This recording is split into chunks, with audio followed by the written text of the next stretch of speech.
Thank you very much for coming in, tonight to listen to our talk on Atlantic salmon. And thank you for joining us. There's some people from the main campus, the Marine Institute, and other departments who are joining us via internet. We're having some technical difficulties. Your image would be reversed, but we will do our best to walk you through that talk. So just bear with us, and we will make ourselves clearer as we cannot follow through the slides. Anyway, thank you. My name is Marie Clément, and this presentation, I will take a few minutes only in this presentation to describe what I am doing at the Labrador Institute.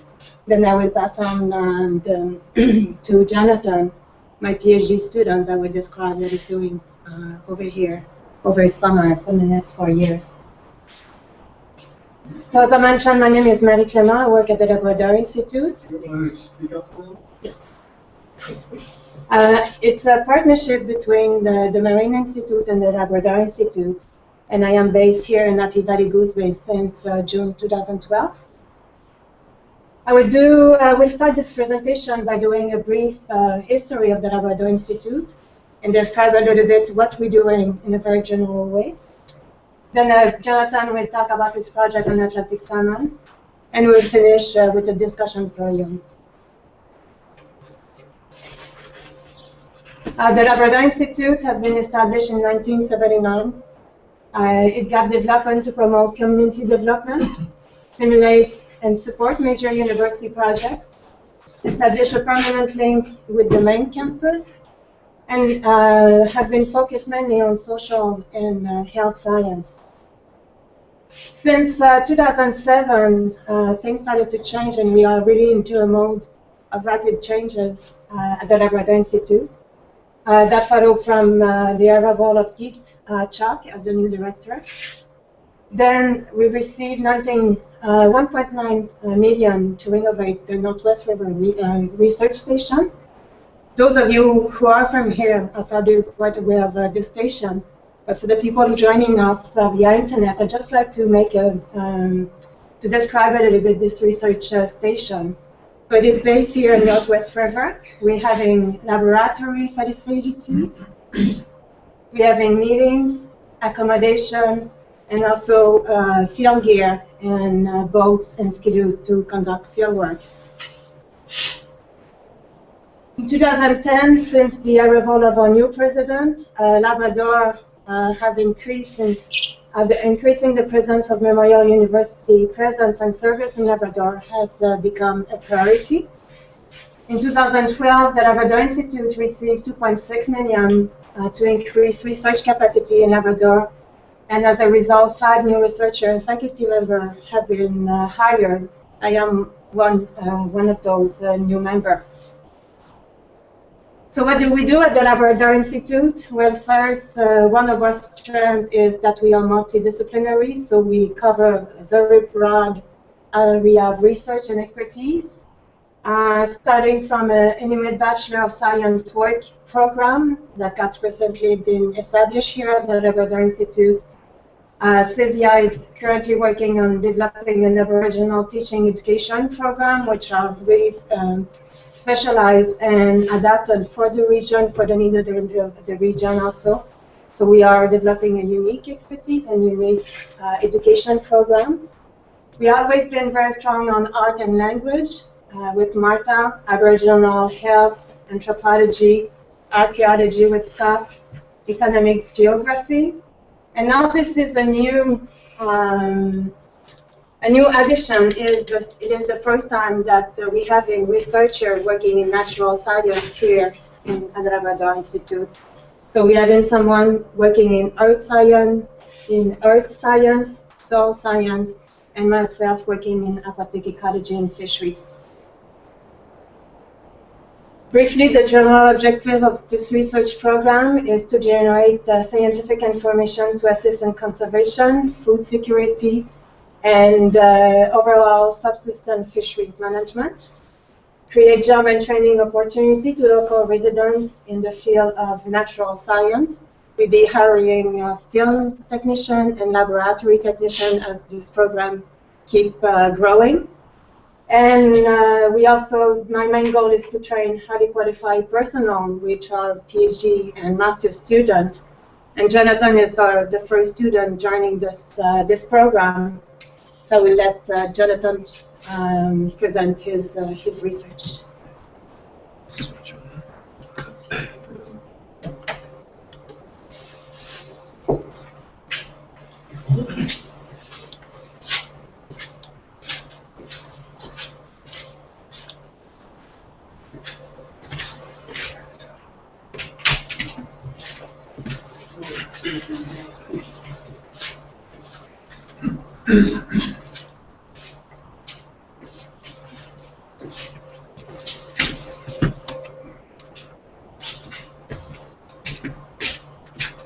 All right, we're back.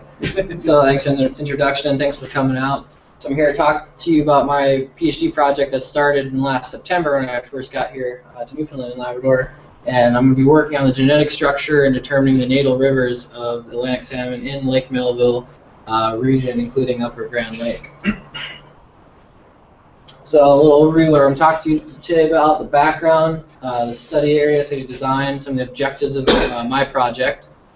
We'll go over the methodology a little bit and kind of tell you what I'm going to do after I kind of collect the fish, and the timeline of the project, and a little summary. A little bit of my background.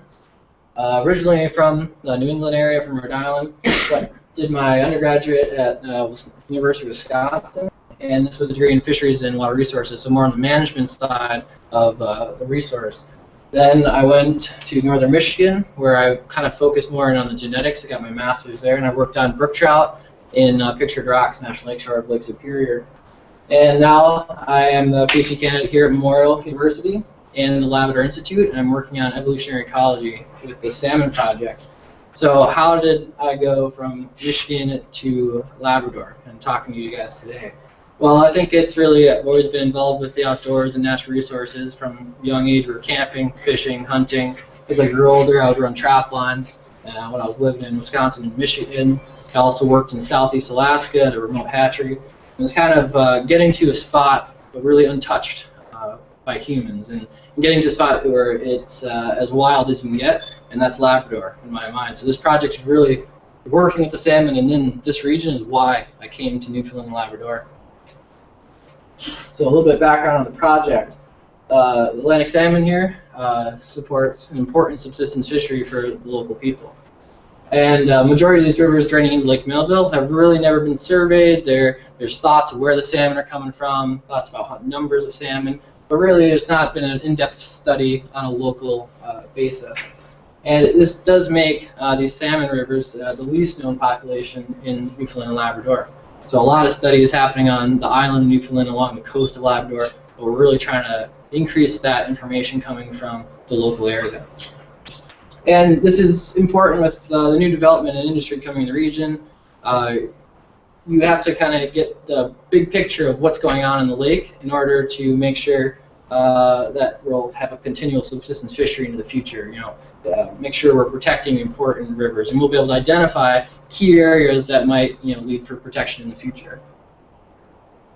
So the study area, obviously you guys are very familiar with Lake Melville here. So this is inlet, Hamilton Inlet, this saltwater extension, and it's the largest estuary in the province.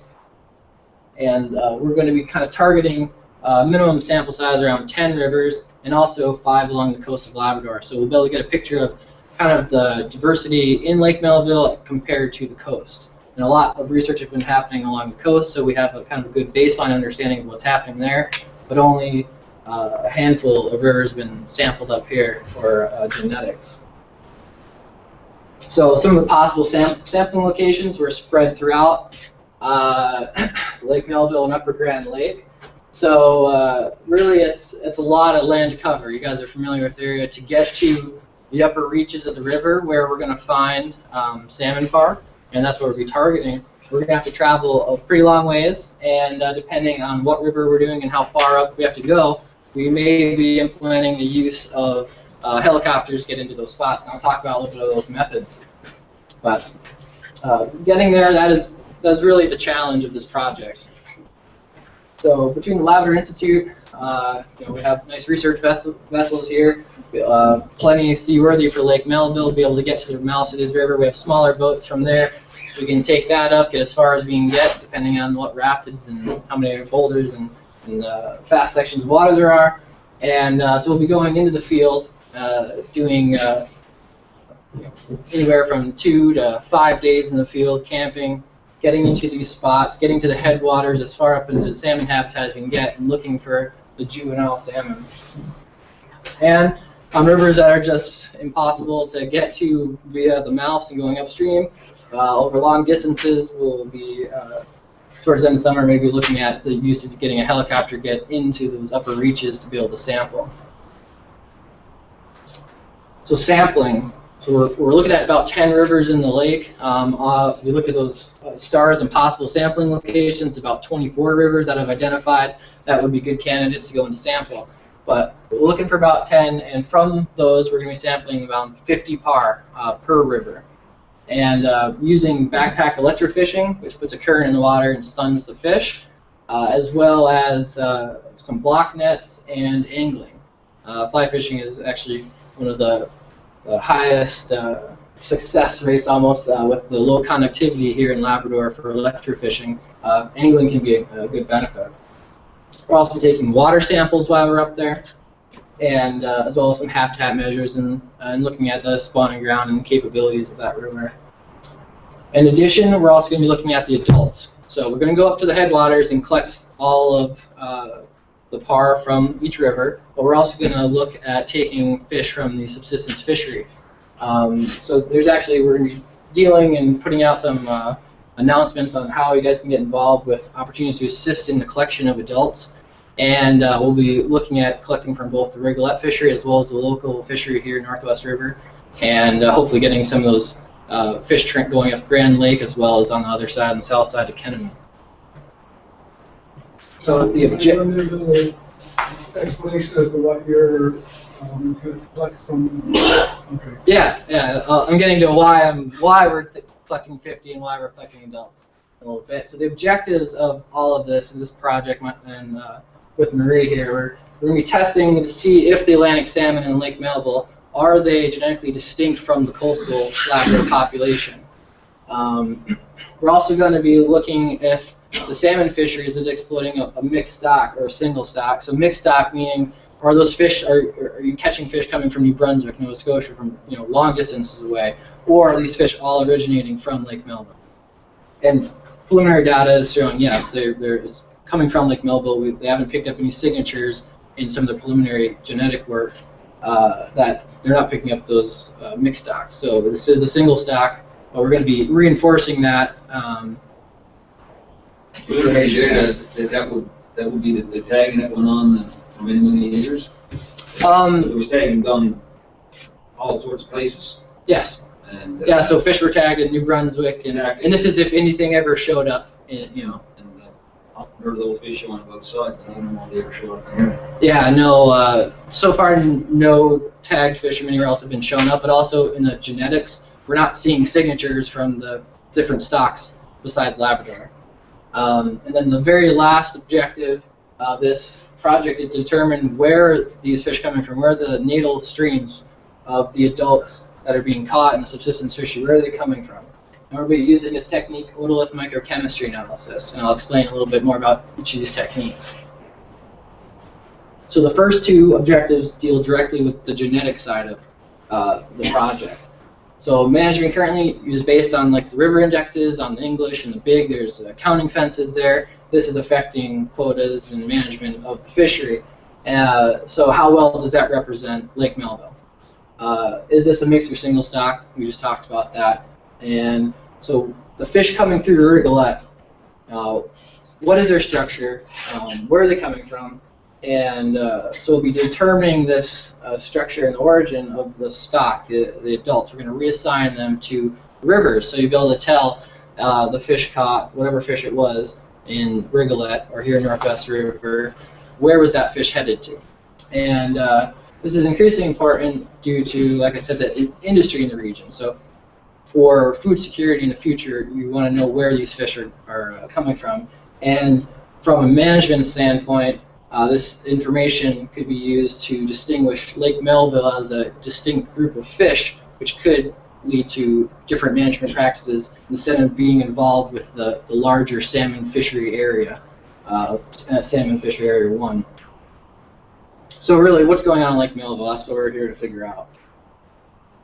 So through that, we're taking tissue samples. So when we go up and we collect the juveniles in the river, we'll be taking fin clips as well as heart tissue samples. And same with the adults in the subsistence fishery, also taking a fin clip and a heart tissue sample. From there, all our genetic tissue samples will be sent to this McGill University, and we're going to be using a newer technique that is involved in rad sequencing using SNPs. The preliminary data I told you that shows Lake Melville is not, you're not taking from mixed stock, it's a single stock, is all on microsatellites. It's a little older technique, and you can't get as fine scale detail on it. So this new technique is really going to further the knowledge and information coming out of that information. So we're using these SNPs, and with this new next-gen technology, we're actually looking at functional genes. For microsatellites, the older technique was non-functional sections of the genome. So these functional genes are actually acted on by the environment. So you can look at if river length or width or grade has an effect on the genetics of that population of salmon. So we'll be using all sorts of analytical programs to see if how distinct each population is. Are they locally adapted? Are there any unique stocks in the Lake Melville region? And then how they also fit into the larger scale of the coastal Labrador population and the Northeast Atlantic in general. So the last objective was determining the rivers of origin. And through that, I told you we were using otolith microchemistry. So the otolith is the little inner ear bone, right? And cod, they're used as jewelry sometimes and extracted. And salmon, they're pretty small. But anyways, it works just like a tree grows. Every year it's putting down a different growth ring, so you can age them. It's a good aging technique, but also you'll be able to, with salmon, since they're anadromous, so they go out to the ocean, so they spend a few years as par and juveniles up in the rivers, and they're putting down the water chemistry from that river. So it's assimilating whatever the stable isotopes and the water chemistry signatures in the river is going into the inner core of the otolith. So as they get older, as adults, so an adult, 5-year-old salmon here, and if you focus in and actually take a little laser, it will actually measure that level of that river signature. So they're assimilating it as juveniles. So by going up in the upper reaches of the river, we can kind of get this baseline river signature. Say the Kenemu is expressing a certain water characteristic where compared to the cricket or the mulligan. So you should be able to see some sort of differentiation in that signature. And then you can take your adults that are unknown of where they're headed, they're a caught in fishery, they're unknown where they're going, and you can focus in on that inner ring and compare and assign adults to rivers, as long as rivers have enough differentiation between them on their water chemistry.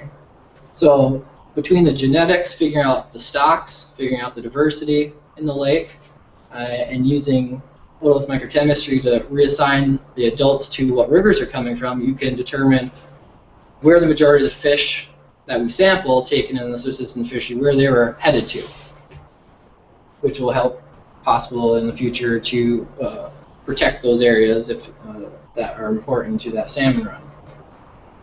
So we're taking the water samples in the 10 rivers while we're up there, and we're also collecting the juveniles. So after we take the fin clip and the heart tissue clip, we're also going to extract the otolith and bring that back to the lab. We'll get the baseline river signature and then do the same thing to the adults. Take that after the fin clip, heart clip, and then take out the otolith, and then analyze the otolith and reassign the adults. So all this microchemistry analysis is actually being conducted at Memorial University. So this is what I'll be doing in St. John's when I'm down there and not up here in the summer doing our sampling. So the timeline for this spring, we're in the process of finalization of logistics, seeing the feasibility of actually getting upriver to these sites and hiring a technician. So Marie mentioned we're going to be hiring one of the local technicians, hopefully to train in fisheries techniques, and then they'll be useful to the local conservation managers later on.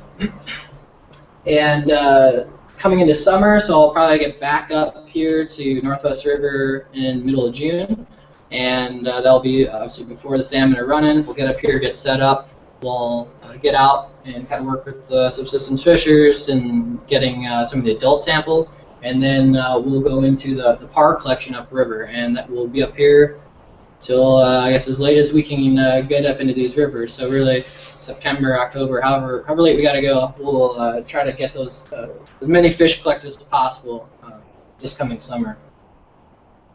Fall, I'll send off the genetic samples. I'll go back to the St. John's with the otoliths and start working on the microchemistry analysis. And winter, spring, we'll be kind of looking up, do a little bit of data analysis on the preliminary stuff coming back, and we should have some sort of compilation of results for the microchemistry side of it, so the natal rivers, and then genetics should follow after that. And summer 2015, probably be right back up here Northwest River for the season, and hitting rivers that we may not have been able to get to. We're trying to get the minimum of 10.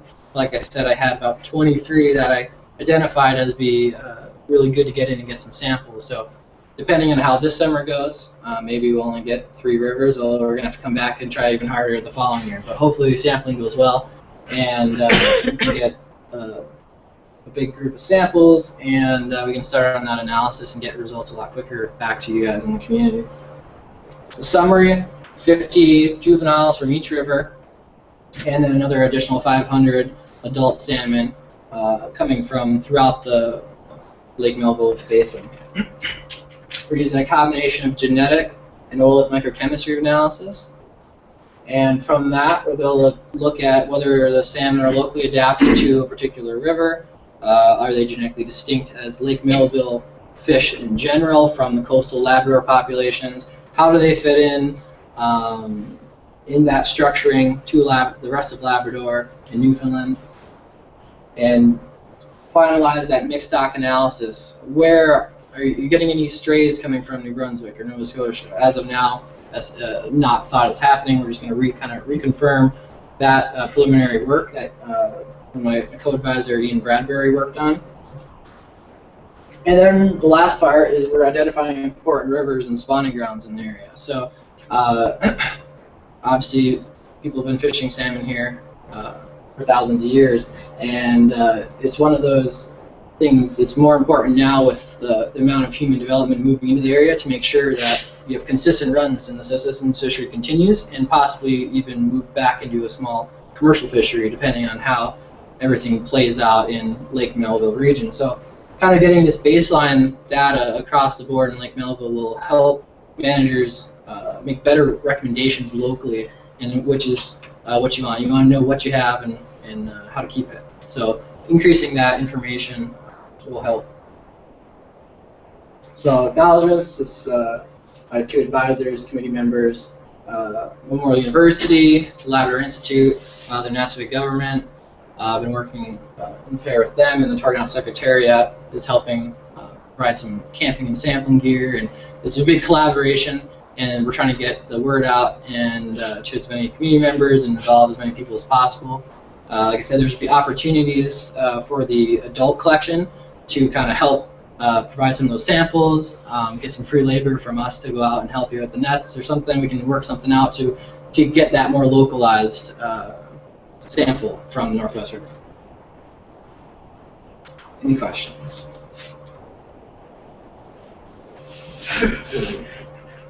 You're going to hire 8 technician here? 1?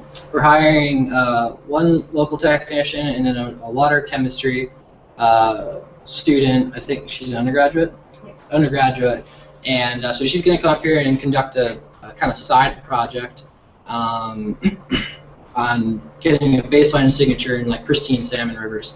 So she's working on, she'll be helping collect the salmon samples as well, and then also a little more on the water chemistry side.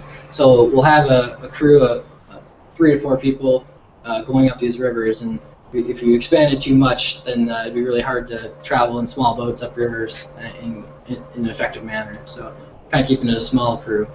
Have you talked to North Java about using their officers to help with? Because those guys are going around there all the time. Yep. They know the area. Yeah, actually just had a meeting today. Yeah, with them, and they're interested in helping out when they can, and also kind of shadowing them when they're going in and checking you guys for your tags and weighing or measuring them and taking the scale sample. We can just clip a fin and take an otolith right there, and it won't take much longer than what they're already working up. So yeah, we've been in talks with them, and really any extra help we can get, we'll be more than happy to take volunteers or anything. Have you identified which river you're going to sample next year? Like I said, I have about 23 in mind that would be good candidates for sampling. 23 rivers in Lake Melville? Mm-hmm. Yeah. Yep, 23 just in Lake Melville, and feasibility getting to all 23 probably not very high this summer. I'm shooting for 10. We're gonna probably approach it as the easier rivers to get in and sample first. We're gonna do, and some of the farther, longer rivers, the harder ones to get up to the headwaters, might have to wait till for the helicopter later on. But we're gonna do our best to get up the river in a timely manner and get as many samples as we can effectively and efficiently. So, pretty much any of the major rivers you can think of coming in, the Mulligan, Pearl, Upper Grand Lake, everything on there. Any of you guys got any recommendations? Yeah. I'm just wondering if you had Traverse Run River on your yacht. Yep, the Traverse Pine. I'm quite interested to know what's going to happen there. I worked that river a long time ago. There used to be a lot of salmon up that river. Yeah. So yeah. It's only a small river. You didn't think it, but there's a lot of salmon went up that river. Yeah, so that's on the list. Traverse Pine, Kennemoo, Kennemitch, Big, Shoal, English. So pretty much all the good ones on the south shore going up to the Mealies will get us far up as we can to the base there and sample any tributaries coming in. I think a lot of the sampling will be running up the big river, and when there's a tributary coming in, which is where you're going to find the juvenile salmon, they're not going to be in the big deep river. They're going to be in the little shallower section. So either you got to go all the way to the headwaters or sample those tributaries. So that's going to be kind of the approach, depending on how easy it is to get up the river. I mean, it's trial and error at that point for us.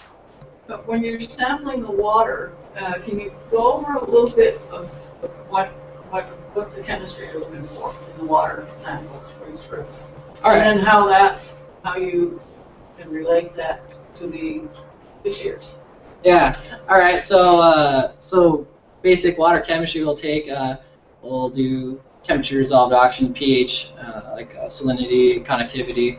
But then the water sample we actually take, so we have a little meter that reads all that, so we'll have that instant information. But we'll also be taking a 1 liter water sample.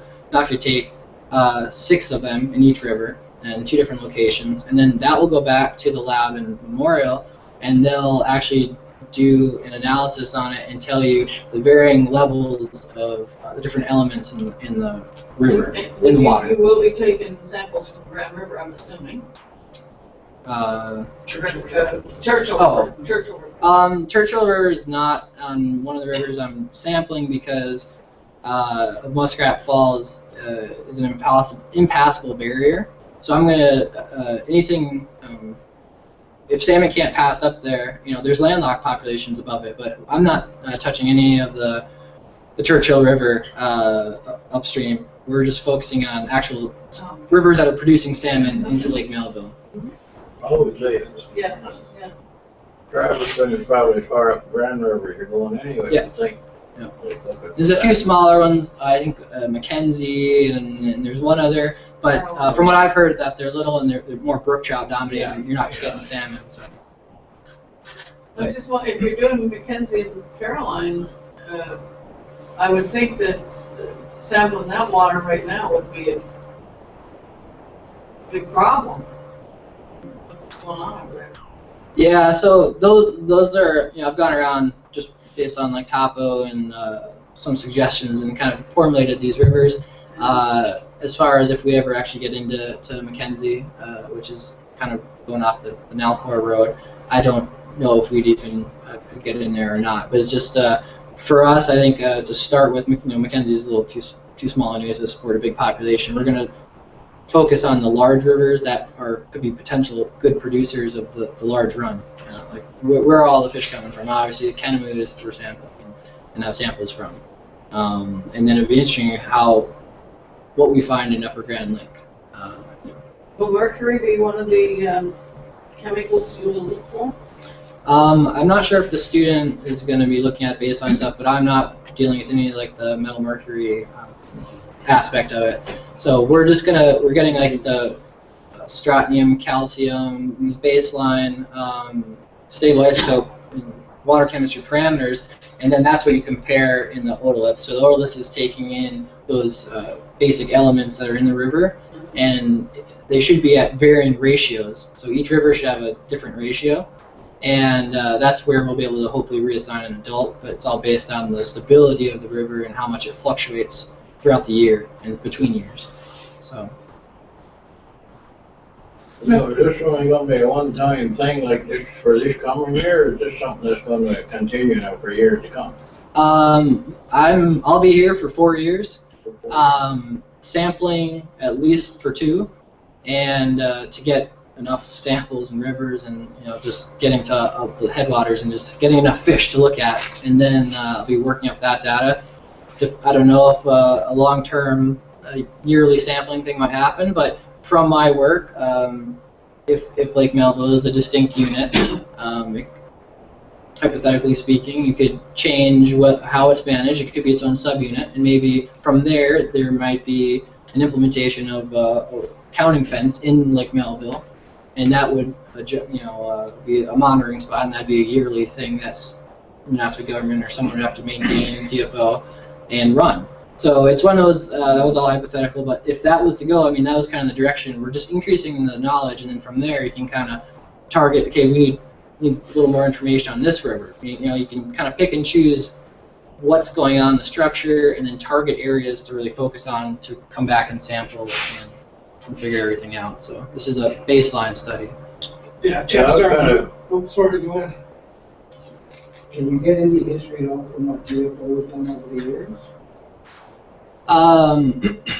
There's some DFO genetic data that I've helped my co-advisor Ian Bradbury work up, but that was only on Kenemu, Cape Caribou, Red Wine River, and the Traverse Pine. So those are only 4 that were sampled in Lake Melville for the genetics. As far as any other studies that they've done, I'm sure I could probably get my hands on it, but I haven't been in works with them. Not yet. So as far as figuring out and helping to identify rivers, they've suggested certain rivers, and it's pretty much the same group of There was some work done not too long ago by Coast Under Stress in Lake Melville. Are you familiar with that? Have you gotten a hold of the work that they did? Yeah. The Coast Under Stress group Coast Under Stress did quite a bit of work in Lake Melville. Out of Memorial too, actually. One of the professors was out of Memorial. President? I have a copy of the final report. Yeah, that'd be like to see that. I didn't know that. Was it the Trevor Bell? With Trevor Bell? No. It was coats under stress, like the fish. Like problem over in BC? It was like Coast Under Stress. It was a big, it Oh. was a big funded project that Ron had a part in. I'm sure if you ask Ian about it, he would tell you all about it. We did some stuff here, but a lot of it was done in southern Labrador. We did a lot of stuff on the south coast and all around Newfoundland too. They're looking at a whole bunch of different things, submergence and erosion, all kinds of different things. Some of it on the Hamilton Banks, though. Yep. I would like to see this project continue, like you're saying, for the next couple of years, but even right after this Lord Churchill is on stream, the muskrat. Well, At least the first few that's years. what I was going to say a second Not ago. wait 10 years till after it's on stream and everything's dying out for anyone going back. I'd like to see something like this ongoing now till at least 4 or 5 years after it's on stream, just to make sure everything is safe here, Yeah, and I think think that might go into one of Marie's future projects on the methyl mercury in fishes and consumption rates, but that's maybe a year or two away. So I'm coming in just to determine the structure of the fish, what's out there, where they're from, and from there you can create more projects and say, yes, we need to continually monitor this river, or you can look at different aspects within that. But right now, it's what's going on in Lake Melville, how they relate to the coast, where are they from, kind of the main ideas. But yeah, monitoring programs are very crucial, especially with industry. Yeah, and all I was going to say is that Marie now works with Labrador Institute full time. So she's based in Goose Bay at the college, and I'm here. So if you have suggestions of projects that you would like to see done, or things from Jonathan's project that you think could be built off of, you can get in touch with me, or you can get in touch and go see Marie at her office in Goose Bay. And that's the idea now, is that the Labrador Institute will be starting to run more consistently research projects in this part of Labrador. So there should be a continuous basis of research going on every summer, not just piecemeal research as has been done in the past, sort of thing. And that's the benefit of having somebody like Marie based here, is that you can go see her at her office and have a coffee and have a chat with her and stuff, and you don't have to send an email out to somebody in St. John's or something like that. So it's trying to, I guess, make it a little bit easier for everybody here to kind of get their voice heard. Yes? What I'm concerned about here, and I don't see it in this, although it might help, is long-term sustainability. This here will probably show that the fish that come into this bay inside regular, that's it. They're the outside fish that don't come in, because, like I asked you earlier, there's a lot of tagging done, decades and decades of tagging on the Gulf of St. Lawrence, Newfoundland, state of Maine, Brunswick, all those places. And I'm not sure those tags ever came in. I never heard about them, but, maybe I don't know, but I hear about them on the coast. So this will, I'd be surprised if this didn't confirm what fish come in this bay belong to this bay. Yep. But that doesn't answer the question about long-term sustainability. And right now, most of the fish that's caught in this bay now are right up in the head, right up here, between Point and Bennett, right on around, say, that's the Mulligan, something like that. And further up the bay, you get the more concentrated it is. Yeah. And the question, given to what Scott said, and I think Marie, the person who put it to, is to design something to look at the long-term sustainability of what's being caught here. Who knows what's being caught here now? Maybe it kicked 10 times as much. Maybe what's being caught now is too much. Okay. I don't know. The only observation I would make is that when the commercial fishery was cut out around 92, something like that, 2 years after that, what a big difference there was in the amount of fish that you could really get the fish, and big ones. And so it was obvious that 200 years, we'll say 200 years of commercial fishing, every little headland on the coast, as people were spread out, was whittling down the fish over 20 years. Then you had to throw marine net on top of that. And I'm going to say 6 or 7 years after the last of the commercial went, you started getting fish earlier. Fish came, but you wouldn't get so many. But as soon as they stopped fishing the riglet, then you get some fish. There was a real difference. Yeah. And now there's I can't believe the amount of fish that's caught, but it just seems like there's no difference the last, 15 years maybe? So they get stable. Lots of fish most years, some years up and down a bit, but what a difference. I got a diary going back 30-something years. Yeah. Same net, same place, and what a difference. Yeah. And catch breeding, that kind of stuff. Yeah, I think more so in the last 7 or 8 years. Like, they're really coming. They're really big. Yeah, which is good. Yeah, and you go over to Kinnamore, and it must be unbelievable what that river produces, because you can walk around over there on ports, on floats. I mean, just that many nets, and every year is the same thing. Okay. Yeah, well, we're with this project, we're not going to get into like population or like how many a river produces. That would take a little. It'd be a different approach and different project versus the sustainability. I guess from what this project might further is identifying that where are the adults that are being taken coming from? Is Katamu the #1 producer? You'll be able to tell, or how you kind of see what percentages are from different rivers, where are those adults going to. So then that also expands. Well, let's make sure that we protect the waters and the headwaters of certain rivers from future mining or hydroelectric projects, because if you block a very important river to the subsistence fishery, and it crashes because you ruined that fishery, well, that's going to affect the harvest. Okay? Productivity and sustainability is what I'm getting at, you know, and there's a whole lot of players. And there's, for instance, 3 different native organizations, and then there's a non-native fishery also, and then there's what else is there? No. Anyway, there's a whole bunch of different players, and everybody's interested in the same question, I'm sure. Yeah. Sustainability. I think. Oh, here. No, these fish was on. Yeah. So sustainability really for this project, furthering just where they're from to identify the important rivers.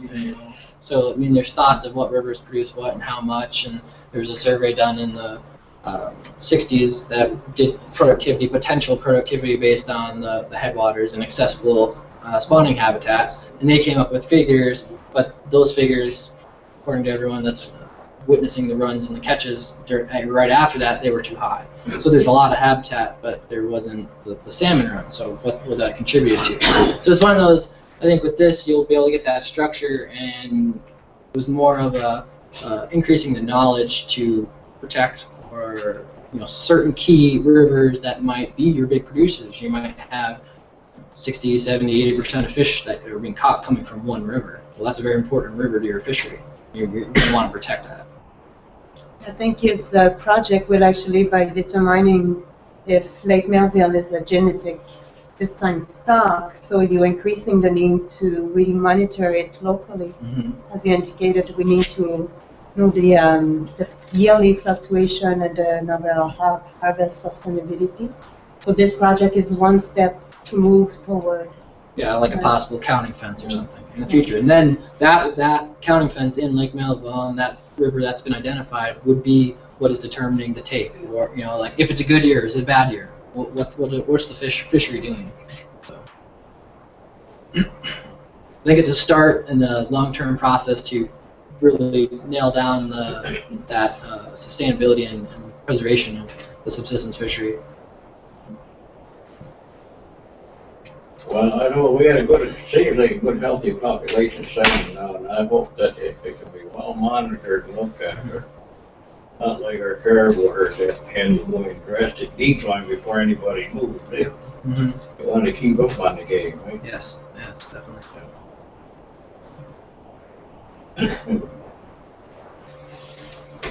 Well, thank you very much. Very good. Good contributions, and if you have any suggestions, I think email was there. That's covered by that cord, but I can get contact information, and if you guys have suggestions of rivers, really even just the feasibility of what rivers have you boated up, which ones would be easier for me to get to, that would really help. So. Where do we send our signatures?